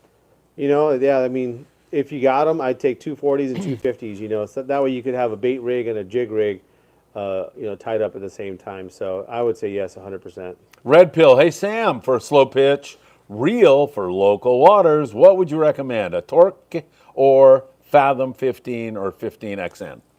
Yeah, either one of those is fine. They even make that single speed 25 narrow, that'd be fine. Or even their smaller size 10, I believe, or 8 in that small Fathom. One of the things you got to remember too is that, especially with the local rock coding, is you can use real light spectra, 20-pound braid, 30-pound braid, and so those little reels, they still take a lot of line. And that's probably what I would do, is use a smaller reel with smaller braid. What it's going to allow you to do as well is fish smaller jigs because the line's going to cut through the water. So, you don't need to go with a real big reel like that. Even those reels that you mentioned there are still kind of on the larger side. I probably would recommend them if you're going to, let's say, go fish up Channel Islands for maybe some lingcod or something like that. Wouldn't be a bad idea to use a little bit bigger reel. But for everything else, rock cod wise, I use a small reel, even a bait caster at times. That Lexa 400, I've used that a ton of times for rock coding with the slow pitch rod. It works just fine. So, try to think smaller is kind of the way I would recommend you go. Boys fishing. Hey, fellows, I tune as much as I can. And this is the first time I've caught your live show. Next year is on the horizon. Literally, can't wait. Mike Trunk, 300%. That's right. 300. Yes, 400. I forget what The it's increase about. from the Albacore last year to this Oh, 300%. Mike, thank you. Mike, yeah, neither one of us can. Thank you, Mike. Giver Plus. Thank you, Sam, for helping me with my soon-to-be yo-yo blank. Yeah, no problem. Remember helping yeah. that guy? Well, that's one of the things that we have here that a lot of shops don't have is like 1,000 blanks, And so that's a real common, thing that we get in here quite a bit is a guy come in, he's like, has a specific reel he's trying to match up with or a specific task he's trying to do. And so we usually have 5 or 6 options for that. So I'm glad you got something that's going to work for you. DJB, Phil, late as always, congrats on the 10,000 subscribers. Thank you so much. It means a lot to me. Sam, credit to you as well. Tackle Shop Confessions is the best. The best. It's a great show, It man. is. It's been fun. It It's is. been fun, yeah. And you and I were kind of talking about it, and you said I wouldn't do it unless it was fun. Yeah. And I never I honestly, this is the truth. And I'm busy, I'm tired, and I never go like, oh crap, I got to do it. I never do that. I go, Yeah. I got to go see Yeah, Sam yeah. and hang out at the store, and there's always guys coming in, and they're all saying, hey, I love the yeah. show, and so it's really great. Thank you so much, and thanks to all of you out there for making it all possible. We really appreciate it. Giver Plus, what noodles are best for surface iron, and which is the best for yo-yo? Probably going to be a 332, 338. if you're going to get into some bigger game, you get into the 500 size series. A 533 is a real nice size reel, especially for larger stuff. It's a larger body as well, kind of like a Pen 4.0 size. So be aware that if that's something that you're not used to, it might feel a little bit big. But other than that, that 332, 338 are pretty good for that. They're a little bit on the smaller as far as the internals. You know, the modern reels I think are still better because they have larger drags, especially for that yo-yo fishing, where sometimes you got to stop a fish real quick because you're fishing close to the bottom. You know, you may have to, stop a fish before it gets in the structure. I do prefer a more modern reel, but if you're going to use one, you can probably go with that 533. That's going to have the larger drags. That's if you're looking for something like that. Patrick Wilson. Patrick, welcome to the show. I don't remember ever seeing you here. If you're new, it's great to have you on here. He's on his first 8-day trip in September, planning on throwing Wahoo bombs, Phoenix BD, PS, blah, blah, blah, blah, blah, blah, blah. Black Diamond, yeah. And Trans 500. Is this a good choice? Yeah, that's awesome. That's exactly something I would use. That reel, it casts so good, it casts so easy, so which is a big deal with this Wahoo fishing. Just like any other fishing, like when you're in a situation where everything happens quick, like when you're coming up to a foamer and everyone's excited, you're up at the bow and you're trying to catch, make a good cast. A lot of times you'll backlash because you're so fired up. Yeah. Wahoo fishing's the same way. All of a sudden, the troll rods go off and everybody's like, so excited running around the boat, and so making that first cast sometimes can make or break you. So if you backlash that first cast, it could be your only shot at getting them. A lot of times you'll get 1 or 2 on the troll and 1 or 2 on the slide, and that's it. You keep moving again, you get 1 or 2, 1 or 2. And so making a good cast of that reel is going to really help you do that. And that rod's perfect. It's something that I would use, 9-foot rod. It's something you can pull real hard on. One thing I can tell you as far as advice is don't be afraid to be the first guy in the water after a troll stop. Pay attention to what the crew's telling you. Sometimes they'll want, depending on the boat and how it slides, they'll want everybody to kind of wait a little bit before they cast out. Make sure you cast side perpendicular to the boat. You want to cast out as far as you can to make sure you're clear of those troll lines, and so that you can still get a good angle when you're going to wind your jig back. But make sure you're talking to the crew and that they're okay with you casting right away. Once they give you the okay, be the first one in the water, and that's going to get you your Wahoo. At guard, number 23, Michael Jordan has a question. That's pretty cool. How is next Tuesday looking for fishing going on the Tomahawk on a day and a half? Great. I don't know what the weather is. I didn't look at it, but fishing's surging right now. Yeah. Right now, anything that's going to be an overnight or better is pretty much almost a sure thing you're going to be running into some tuna. So be ready for a good one. Martin M. Hi, Sam. Do you have the new JRI DW2 jigs in shop? I got a couple. I don't think I have every color at the moment, but I do have a couple in here, yeah. Are you giving a discount on anything tonight? I know what the jig deal is. That's kind of what we're that's going to do. Well, you can hold on. Yeah. But the password is going to be what? Gun or baseball bat? Rockstar, yeah. Yeah, Rockstar. There you go. All right. Yeah, I mentioned that in front of everyone, so I can't drink these during the show anymore. I'll be a hypocrite. We'll see. August You're going to 15th. sip. Yeah, I'll pour it into a water bottle. Yeah. Like when I was drinking back in those days. Oh my God. Let's not talk about that. Let's see, Patrick Wilson. Any color that you would think are best? I just ordered a bunch of Captain Jimmy Wahoo bombs in dark green, Dorado, Halloweeny, hot pink, rainbow runner, purple and black. Man, I think Patrick's got it covered. Yeah, those are all pretty good. I mean, I hate to say it because it's not in that list there, but my best producing color for me has been that red and black. But that green is probably still going to be your number one color, that I see around, that green and gold type of thing. Pink and black, pink and, hot color like that is good as well. Hey, Diego's there. So I think you're pretty good. Perfect. Now you two kids can go play around, and I don't know what you're going to do, but. What's up, Diego? How are you, man? Good to see you. You going to go screw around with Michael? Good. All right, man. This is what I'm talking about. Good stuff. All right, where are we? Steve Bermudez is back. The Newell 700 series reels were developed for the Wahoo. You think that reel is a good idea? That reel was a good idea. Was a good idea? Yeah, I mean, at the time, the technology hadn't really come through, and so I'm pretty sure it was something that would have worked. But in my opinion, that 533 of that day, if I was back then in the 1980s, 533 is probably what I would have used. But nothing like today's reels. That Trinidad 20, you're just not going to beat it. So it's kind of would be a cool reel to try, but I probably would never be as good as that Trinidad 20. Ahmad wants to know, do you have those Daiwa tungsten jigs in your store? No, that's an item that is not imported to the U.S. from Daiwa. Uh-huh. And so that's something at the moment you can only get online. I think I overheard them talking about the other day that it's something that they might want to bring in, and but I don't know if it's going to happen this year. But yeah, I think you got to go online, eBay or something like that to get them. You know what those are? Those tungsten jigs? Yeah. Okay, good. Patrick Wilson says, thank you, Greg Buchert, for the questions. I want to limit out on Wahoo next month. Oh man, It's Scott Buchert, but That's it says hard to Greg do. Buchert, Patrick. You're absolutely right. Yeah. It's actually Scott. I don't know why he's hijacked his dad's account.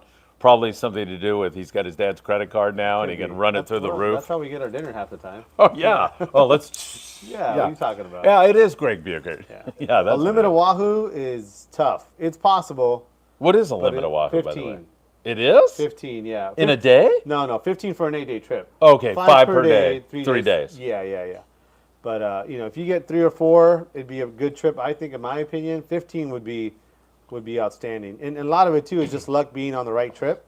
Hopefully that's the case for you. One of the things too that you want to remember is fishing, especially fishing the Lejos. If you guys fish there, a lot of times when those Wahoo bite real good, everything's turned on there. So besides the Wahoo, you got yellowtail, but also you got a lot of those sharks over there, those brown sharks, and those They're things are nasty. lethal. I mean, it's instant. You're not going to outwind them. So fish a tight drag. Make sure your knots are good. You might want to even bump it up to like 50 pound or even 60 pound, so you can pull real hard, because when those sharks kind of start coming through, man, what's going to happen is you guys just lose like half your fish, it seems like. But just be aware that when it turns on good Wahoo fishing, that those sharks get turned on too. Sparky SCR, is that Sparky Sucker or what? Thank you, Sam, for the Shimano SLX baitcaster rod for $50.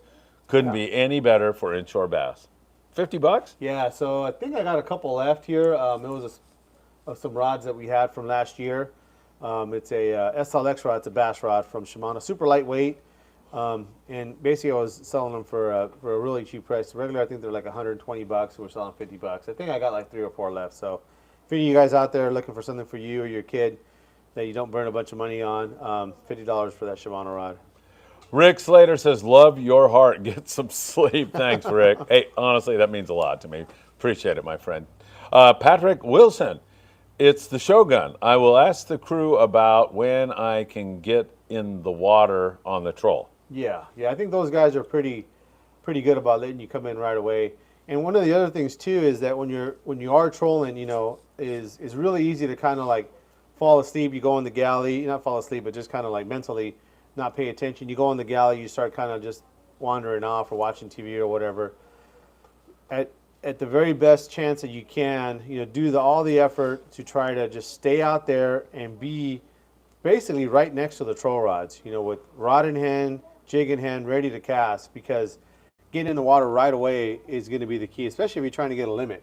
You got to be first in the water. A lot of those times when they get 2 or 3 fish, the guys are able to get one of those 2 or 3 fish, or the guys that are going to have a high count. So hopefully you have a good trip and you don't have to worry about all that, but being quick on the draw, being first in the water is going to be a big deal, because even on a good day, you could be out there, catch 100 one day, catch 0 the next. You know, it's just the way Wahoo fishing is. Rick Slater says for you to quit the mouth movements. You're high.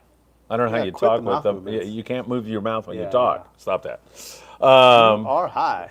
Craig, September can't get here soon enough. 3.5 day trip coming up. September is going to be a barn burner. I'm telling you, Sam. Yeah, 100%. It's going to be great. Is that your trip?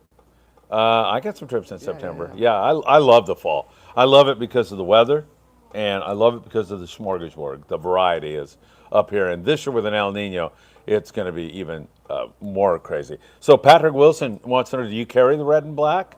I will order some tonight if you do. I know I have the red and black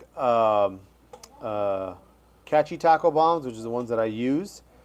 So I know I have those in stock. I know I have some more JRI stuff coming tomorrow and I believe Saturday.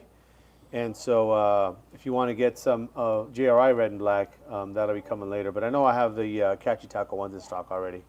I don't have them on the website. I don't have a website. They'll send me a message on Facebook or Instagram if you got that, or send me an email at sam@islandfishingtaco.com. I'll take care of you that way too. All right, thank you so much, Patrick. My son's name, so that's an easy one for me to remember. Dan Smith. Sam, Danny Cadota talked about a trolling lure that was working for bluefin tuna. It did not have to be trolled at high speeds. Do you happen to know what that was? It was a Halco. Yeah. And 220. Dan Smith says, thank you. I didn't know the number, and Sam has informed me that it is the Halco 220. And you're right, Danny Cadota said that was an amazing jig. They were using it on the American Angler and getting stop after stop after stop. Don't forget, the El Patron has openings. You can join them at 832-8304, 310-832-8304. And great fishing up there at Ventura Sport Fishing, 805-676-3474. Take it away, Sam. So that's the Halco 220 right there. I think the next question was talking about filling up a Penn International 12. I have mine filled with 80-pound braid, and I fish 60 on it. So that's how I get that guy ready to go. Do you have an opinion on the Halco as opposed to the Mad Mac? No, it's like anything else. Are they? Sometimes they want to eat one. Sometimes they want to eat another. I know we had one gentleman who fishes them commercial, the bluefin, and he says that at times that Halco outfished them like 10-1. So, Really? But at times it was the opposite, So you kind of have to have both, in my opinion, if you're going to really kind of be serious as a private boater to target these bluefin. But by and large, that Mad Max is still kind of dominating in that market. But this Halco has been kind of a nice other jig to have on your boat. All right, very good. Scott Grant, who is a great guy. Scott, good to see you, my friend. Suggestions for spooling Penn International 12 Vizix. I just answered that question. You did? I did. Did Scott answer that? 80-pound braid. I have the same reel. I have it filled up with 80-pound braid. Also, too, you might want to check out, I have mine also as an addition. I have the larger handle that comes on the International 20 and 30. I put that on my 12. It seems like it would be big, but it's actually pretty dang comfortable.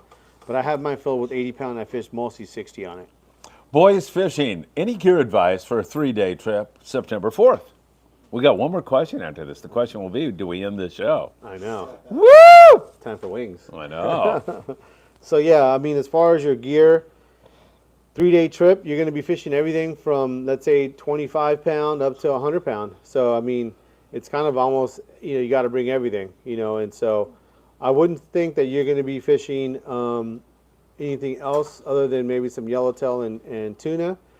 I wouldn't think you're going to be doing any kind of island fishing like for bass or nothing like that. I don't think so. But so pretty much everything 25-pound to 100-pound tuna-related stuff, small hooks, fluorocarbon, and knife jigs. I mean, that's going to be your main deal. Carlos Sanchez wants to know if there's any albacore news, and there's been no developments here recently with this water getting this warm, although Captain Tom Durr tells me don't count it out in the warm water. They can still bite, but... Well, they did see some in Washington again. Yeah, in Oregon. Yeah, stone's throw from there. Yeah. So I think we've got 4 this year. We had 2 on the Lexi, we had 1 on the Aztec, and we had 1 on the... Well, he'll be on a 3-day trip, so maybe they can make it up there, yeah. Yeah, really. What was the other boat they got one on? Tribute? The Tribute. Yeah, I think it was the Tribute. So thank you, Dan. The clarity is better with the carnivore diet too, right? See that? He didn't know his name last week. Albacore are coming. He's point. What are you pointing at? Oh, yeah. See, That's albacore weather. the weather. The sun is going down at night. That means the albacore are coming. That's right. Yeah, right. Pretty rare.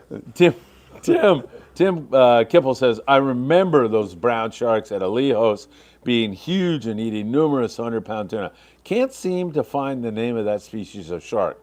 Do you know what it is? I'm not sure. I think those Galapagos sharks, maybe. Is that what it is? Maybe. Those things are Good things are question, vicious, Tim. Yeah, they're nasty. Yeah. We got to figure that out, Tim. We'll definitely can ask one of the guys, long-range guys. I'm sure they'd know. Patrick Wilson, great questions tonight, Patrick. Thanks for joining us. I just bought a Talica 10-2, 20% off. What rod would you put it with for yellows and Wahoo? Excuse me. I love my Phoenix BD PSW, blah, blah, blah, blah, blah. Caught a 167-pound bluefin on this rod with, 12. yeah. So if you like those Phoenixes, you're probably going to get into like a maybe an 809 or an 808 or a 908 would probably be where you'd be at as far as for that Talica 10. Yeah, those Phoenixes are great rods, and we saw a bunch of them in those black diamonds. So that I think that'd be pretty good. Dan Smith wants to know on the Halcos, are you stocked up or should he start? No, that's not what he's asking. Oh, he's not? What's he asking? Let's read the whole question. Dan Smith, Sam, on the Halco 220, are the stock hooks good or do you recommend we soup them up? Sorry, yes, you're right. Man, I am tired, huh? So I think generally most guys start off with these. They're actually a pretty nice hook on there. But just like on the Mad Max, I think a lot of guys are changing them out to a treble hook on the rear. And that seems to be the best solution. But just from looking at them, they don't look too bad. They're kind of borderline, not as tough as you'd want them to be. But I think past that, just the fact that those treble hooks, just kind of keep the fish on better. Also, too, the barbs, actually not that bad on here. That's one of the other reasons that they changed the Mad Max hooks is because the barbs are small. These seem to be a little bit bigger than those. But, a treble hook would still probably be a good way to go. Thank you for checking me on that, Sam, by the way.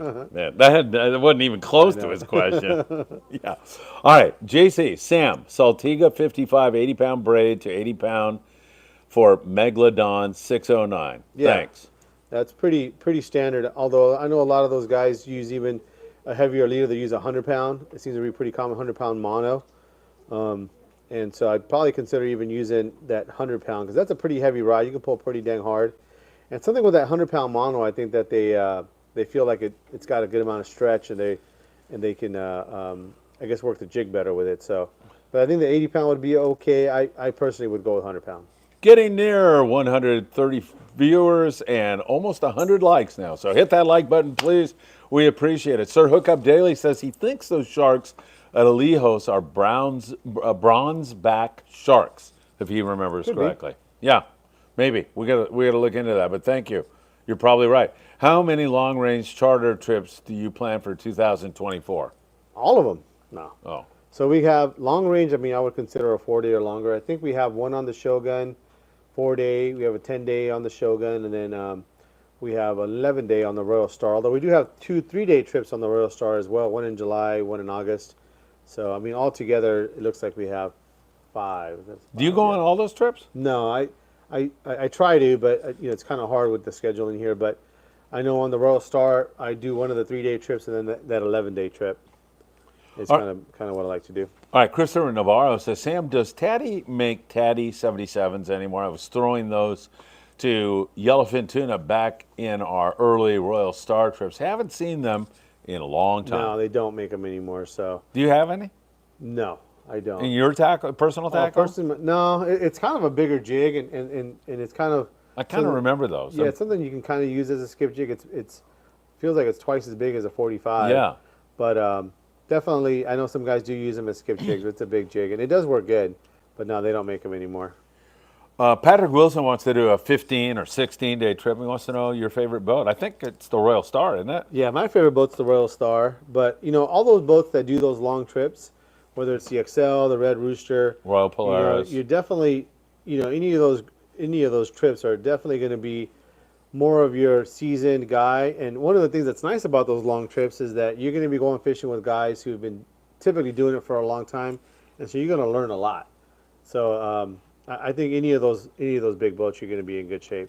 Sam, why don't you tell everybody how we can find you? We have no more questions, and I'm kind of edging toward the end of this. I hate to end the show. It will make me break into tears. Well, it's pretty because that hour and 40 almost minutes. 2 hours, Yeah, yeah. almost 2 So hours, go ahead. whatever. How do we find you here? We're at 21809 Avalon Boulevard. You can reach us. You can call us 310-707-1205. You can email me if you need something, sam@islandfishingtackle.com. We're on Instagram. We're on Facebook. And we're here Monday through Saturday from 10 to 6. All right. And, of course, you can reach or see us on Instagram, Facebook, TikTok, Spotify, Apple Podcasts. And the morning briefing is just a few hours away. We Sam and I deeply appreciate you joining us as always. And we'll see you next Tuesday for another Tackle Shop more question. Confessions. Go ahead. It's going to Bay of LA, talking about fishing grouper Yeah. on the dropper loop. One of the other ways to get them is with a large knife jig. So if you got any of those 500-gram large knife jigs, take some of those down there.